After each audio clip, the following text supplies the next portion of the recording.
yet another train and another travel day. We're going to Switzerland. We are already on train 2. We have 5 trains we're getting on today. It only takes 3 hours to get to our destination, but unfortunately we have to transfer a whole lot. I am so exhausted from yesterday, all the hiking we did, which honestly I feel good after doing that long hike, like a good kind of exhaustion, but I'm so tired, sleepy tired, because I think we only got 6 hours of sleep last night and not very quality because it was so hot.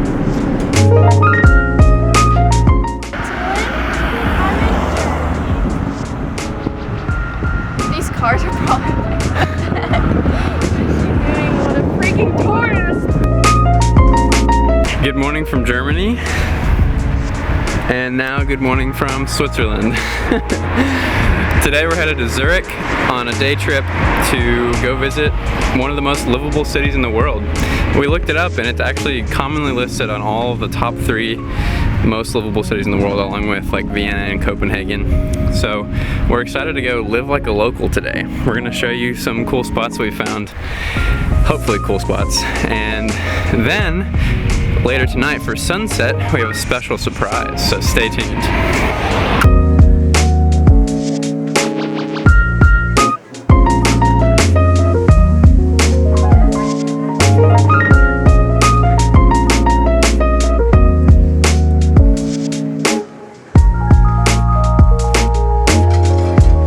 It's a Tuesday, but we're structuring our typical Swiss day as if it were a weekend, because usually a typical Swiss day would include them going to work and having family activities and whatnot. But since we don't have those things to do at the moment, we're going to act like it's the weekend. So first stop is a cafe, which they go to with their friends or by themselves to read a nice book or something. Cozy little corner vibe at the cafe.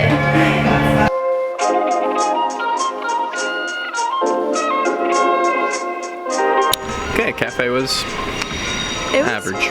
Pretty good. The coffee was good, but I mean, it was really expensive for a little cappuccino. Yeah. So the next thing Swiss people do on the weekends is they would go to one of the favorite parks called Lindenhof. So we're walking there now.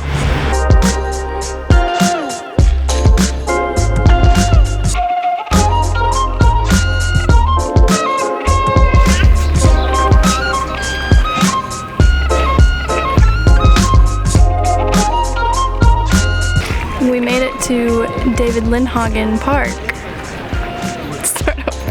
To Lindhofen Park, to Lindenhof? We made it to Lindenhof Park, and this is where the most serious bocce ball players gather to play bocce ball. It also has really good views of the river, so let's go check it out.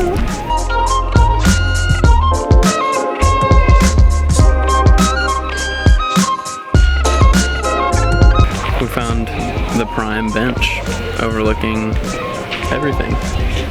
Very nice. Not too shabby. Definitely not what I was expecting for Zurich. I don't know, I guess I was just picturing a mountain lake town kind of thing, Innsbruck or something. But I guess we haven't seen all of it yet, so I don't have a full view of Zurich yet. Yeah, it's a lot flatter than I thought. I was kind of thinking that all of Switzerland was like Liechtenstein, giant mountains everywhere. But this is more like Middle Tennessee. A little bit more dramatic and a little more Swiss, but you know.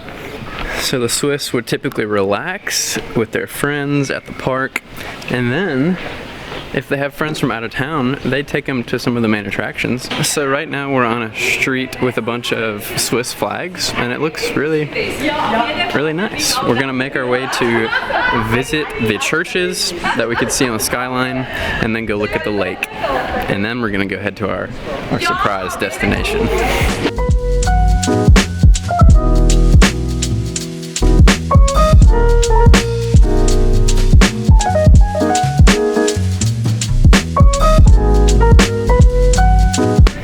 Something that we knew but did not fully realize until we have been walking around Zurich for a while is how much money is in the city. Every single store we've passed has been like a luxury brand looking store. Louis Vuitton, Dior, Rolex, like any luxury brand you could think of. I don't think we've passed a single store where you can buy something for under like $100. No Dollar Generals around here. It is kind of crazy. We were thinking about getting my haircut here, but found out after a little bit of research that Zurich is the most expensive place in the entire world to get a haircut. I think it averages $62 per haircut, so I think I looked up where to get a haircut in Switzerland, and it didn't come up with barbershops. It came up with an article that said most expensive places to get a haircut in the world, and this was number one, so we're gonna skip it here. It's a little bit of a budget traveler's nightmare, but it's really pretty, and so I'm glad we're here for at least a day trip. The hack is to stay somewhere outside of Switzerland and train in, like we're doing. As we've said. Also, look, another horse in the middle of a square. What is that about? I'm not sure.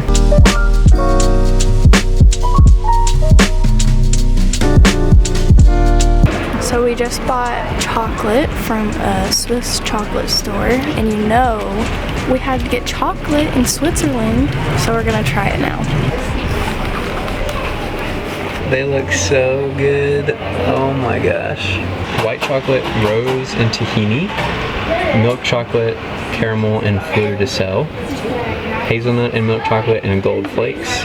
And white chocolate, apricot, and olive oil. The most gourmet chocolate I've ever heard of.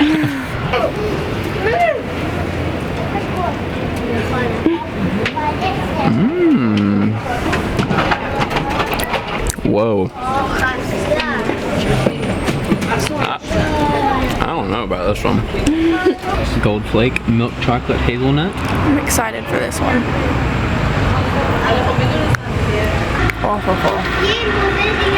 That's good. That one's my favorite so far, for sure.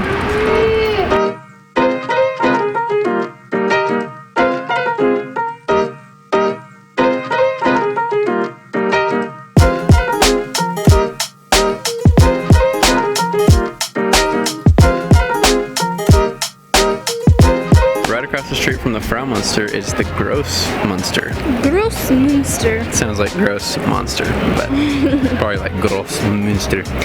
It's one of 4 major churches in the city. I think the Frau Munster's another one, and then there's another one right there.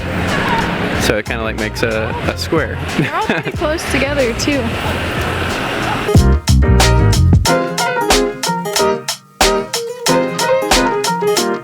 Part 4 or 5 of what a Swiss would do on a normal day, maybe. I think we're kind of breaking our rules and not doing exactly what the Swiss would do. We're being much more touristy, I think, than a normal Swiss person. But we're walking along the Limmat Quai, which is a nice little stroll that actually a lot of Swiss people take with their friends at like sunset and whatever. It's just running the boardwalk and running the river. Really nice. Bratwurst for $8.50. Oh my goodness. Hot dogs for $7.50. You will not catch me buying a hot dog here. I can get one for $1 at the concession stand at the local baseball game. And it's big.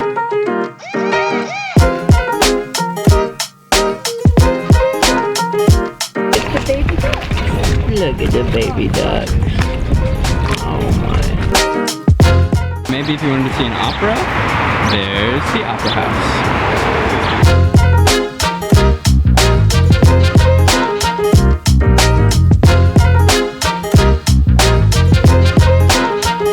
Alright, we're at our last stop, which is the Arboretum. It's right on the north coast of Zurich Lake. And this is kind of a place where the Swiss would come and swim and tan during the summer, and maybe ride bikes and hang out with friends. You can tell I'm doing a lot of justifying as to how all the activities we've done today are a local Zurich thing to do. Just being Zurichs out here. We've also come to the conclusion that The only way that this is the most livable city in the world is if you have a lot of money. Because it has good transportation and it's clean and it's nice and pretty and all the good things. But I don't know how a city is livable if you can't pay for even a hot dog. So, I don't know. Maybe later in life we'll return and reevaluate our opinion, but for now, it goes pretty low on our list.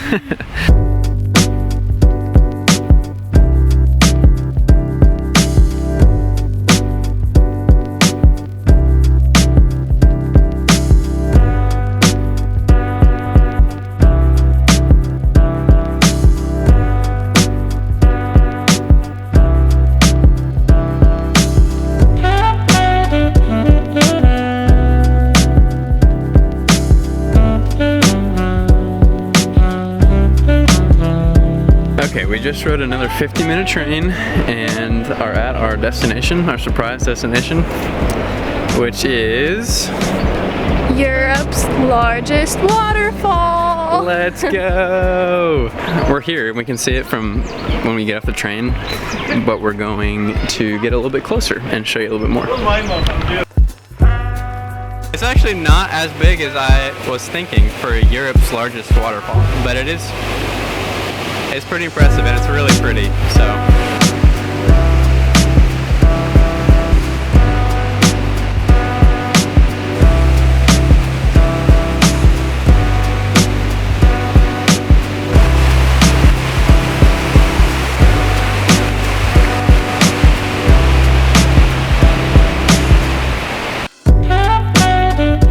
So we walked to the other side of the waterfall and we're in the castle Laufen, Schloss Laufen. The only castle that's free to go to. Yeah, there's a restaurant up here normally, but I think it's closed right now. So now we're gonna see if we can go down. You might have to pay for the tickets. We'll see. Yep, you do have to buy it. Holy, it's more impressive on this side for sure.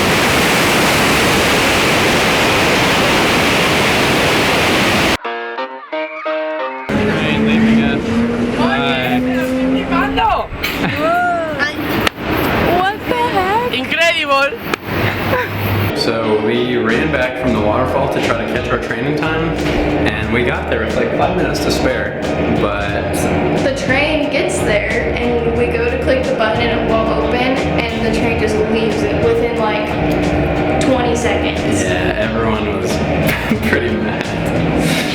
So we're gonna have to walk all the way back across the river to go to the other train station. The difference from one side of the waterfall to the other side and seeing how big it is incredible. Definitely go to the side with the castle if you come here, because you cannot appreciate how big it is and how much water is flowing over unless you go to that side. Here's our train, part 2. Let's go race back to the end.